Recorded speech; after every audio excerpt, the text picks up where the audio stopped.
So hello everyone, welcome back to my channel and welcome back to my daily vlog. তো কেমন আছো তোমরা সবাই? আশা করছি তোমরা সবাই অনেক ভালো আছো আর আমি অনেক ভালো আছি। তো সেদিন ছিল হচ্ছে ছট পুজো। তো হ্যাঁ, জানি ছট পুজো অনেকদিন আগে পার হয়ে গেছে, বাট তখন আমি যেহেতু দিওয়ালির ভিডিও দিচ্ছিলাম ওই জন্য আমি তোমার সেই ছট পুজোর ভিডিও আপলোড করতে পারিনি। তো এখন আপলোড করছি। তো আমাদের পাড়াতে কিন্তু অনেক বড় করে ছট পুজো হয়, সেখানে কিন্তু অনেক ডালা দেয়, অনেকে কিন্তু আসে। তো দেখতে পাচ্ছ অনেক ডালাও দিয়েছে এখানে। তো ডালাগুলো দেখো সবগুলো সাজিয়ে রেখেছে, আর বাড়িটা কিন্তু খুব সুন্দর করে সাজিয়েছে, তোমাদের কিন্তু আমি দেখালাম। আর দেখো সব ডালার মধ্যে কিন্তু প্রদীপ দিয়েছে, তো খুব সুন্দর লাগছিল দেখতে। আর এখন আমি চলে এসেছি ওদের বাড়িতে। তো সন্ধ্যাবেলা এসেছিলাম, তো সন্ধ্যাবেলা এসে ভিডিও বানিয়েছিলাম, তারপরে কিন্তু আবার ভোরবেলা এসেছিলাম, ভোর 5টার সময় ঘুম থেকে উঠে। তখন অনেক ঠান্ডা ছিল। তো দেখো ওদের বাড়ির মানে যারা যারা ওদের বাড়িতে ছিল তারা তারা কিন্তু জলে নেমে পড়েছে ভোর 4টার সময়।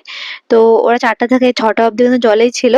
তো আমি ভেবেছিলাম জলে নামবো, বাট আমি এবছর নামতে পারিনি। পরের বছর নিশ্চয়ই নামবো, যদি মা চায় তাহলে অবশ্যই নামবো। তো এখানে পুজো হচ্ছিল। তো দেখো সবাই জলে নেমে হচ্ছে ধূপকাঠি জ্বালিয়ে হচ্ছে পুজো করছিল। তো তোমাদের ওখানে ছট পুজো হয় কিনা অবশ্যই কিন্তু কমেন্ট করে জানিও।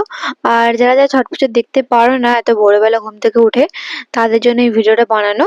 তো অবশ্যই তোমরা কমেন্ট করে জানিও তোমাদের কেমন লাগলো। তো চলো তোমরা দেখতে থাকো।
তো আমরা যে বাড়িটাতে ছিলাম সেই বাড়িটা থেকে আমরা অন্য জায়গায় চলে এসেছি, মানে অন্য একটা পুকুর ঘাটে। তো এই জায়গাটাতে কিন্তু আগে পুজো হতো, মানে একটাই পুজো হতো। তো এখন ওরা ওদের বাড়িতে করে, এটা কিন্তু আলাদা জায়গায়। তো ওরা ওদের বাড়িতে পুজো করে এখন। তো দেখতে পাচ্ছ হালকা হালকা কিন্তু সূর্য উঠে পড়েছে। তো এখন কিন্তু মানে একটু পরে থেকে কিন্তু সবাই জলে নামতে শুরু করবে। তো প্রথম সূর্য নাকি দেখতে হয়, মানে সূর্যকে পুজো করে তারপরে কিন্তু উঠতে হয়। তো দেখতে পাচ্ছ এখানে কিন্তু হালকা হালকা সূর্য উঠে পড়েছে। তো সবাই ওই জন্য প্রস্তুতি নিচ্ছে জলে নামার। দেখো সবাই কিন্তু ধূপকাঠি ধরাচ্ছে, তারপর প্রদীপ প্রদীপ সব ধরাচ্ছিল, জ্বালিয়ে নিচ্ছিল, তারপরে কিন্তু সবাই জলে নামবে। তো দেখতে পাচ্ছি এখানেও কিন্তু অনেক ডালা পড়েছিল, এখানে কিন্তু আলাদা পুজো হচ্ছিল। তো অনেকে কিন্তু ছিল। আর দেখো সব বাচ্চা টাচ্চা গুলো কিন্তু অনেক ভোরবেলা উঠে পড়েছিল ঠান্ডার মধ্যে। তো তারপরে আমি কিন্তু এই বাড়িতে চলে এসেছি।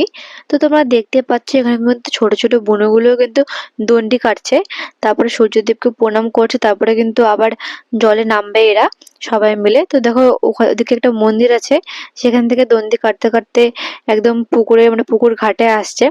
তো তারপরে দেখো হালকা হালকা কিন্তু সকাল হয়েও গেছে এখানে, আর সূর্য কিন্তু উঠছে। তো ওই জন্য দেখো বেশিরভাগ কিন্তু জলে নেমে পড়েছে, আর ওই বাচ্চাগুলো কিন্তু জলে নেমেছিল। তো প্রথমে তো ওদের বাড়ির সবাই নেমেছিল, তারপরে কিন্তু মানে যারা যারা জলে নামলো আরো লোকজন তারা কিন্তু সবাই নেমেছিল, আমার মামিও নেমেছিল। দেখতেই পাচ্ছ হালকা হালকা কিন্তু সূর্য উঠে পড়েছে। তো এখন সবাই কিন্তু জলে নেমে নামছে। তো দেখতেই পাচ্ছ ধূপকাঠি নিয়ে সবাই কিন্তু দাঁড়িয়ে আছে সূর্যদেবকে দেখার জন্য। তো চলো তোমরা দেখতে থাকো।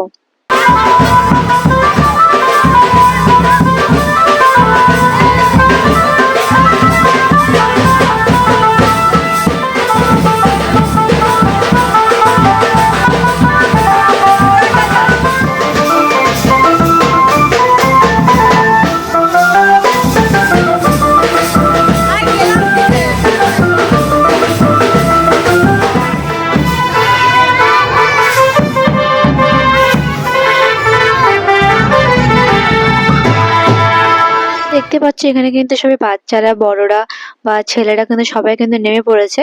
তো এখানে এখন সূর্যদেবকে প্রণাম করবে, তারপরে কিন্তু উঠে যাবে।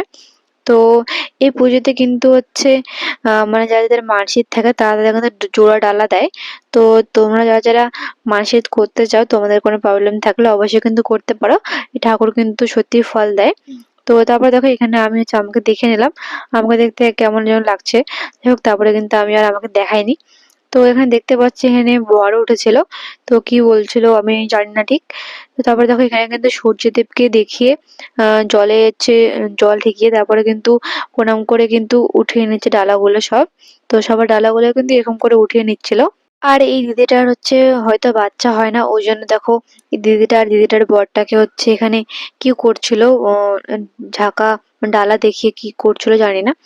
তো যাই হোক, এরা মানসিক করেছিল হয়তো। তো তারপরে তোমরা দেখতে থাকো।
তো ছট পুজোর দিন আমার প্রত্যেকবার কিন্তু টিউশন থাকে।